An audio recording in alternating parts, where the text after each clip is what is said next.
উড়িষ্যায় যেখানেই যে কোনো ঠাকুর না কেন জগন্নাথ মন্দির রাখতেই হবে। উড়িষ্যা এলে চন্দনেশ্বর মন্দিরে আপনারা আসতেই পারেন। মানসিকি হিসাবে অনেকেই তাদের বাচ্চাদের মাথার প্রথম চুল দেওয়ার জন্য এখানে আসেন। আর পর্যটকেরা সাধারণত অনেকে এটাকে এড়িয়ে যান, কিন্তু আমরা যেহেতু হিন্দু সনাতনী, তাই এইখানে আমরা এসে কোনো ঠাকুর না যদি দর্শন করি তাহলে আমাদের মনটা ভালো লাগে না। সেই জন্য আমরা উড়িষ্যার চন্দনেশ্বর, যেটি আমাদের দীঘার খুব কাছাকাছি, সেই দীঘায় এলে আমরা এই সাইট সিনটা আমরা করে নিতেই পারি।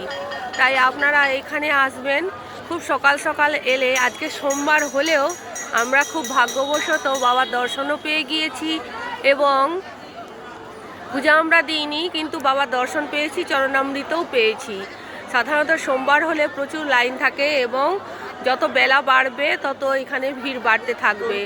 আরও এখানে ছোট ছোট মন্দির রয়েছে এবং বিশাল একটা জায়গা জুড়ে এখানে দেখুন পুরো জায়গাটা। এখানে অনেক দোকানপাট আছে যেগুলো আপনারা বাড়ির জন্য দরকারি জিনিসপত্র কিনে নিয়ে যেতে পারেন। তো আমার খুব ভালো লাগলো, ভাবিনি কখনো যে বাবাকে দর্শন করতে পেরে যাব। তা দর্শন করলাম, কেমন লাগলো জানাবেন।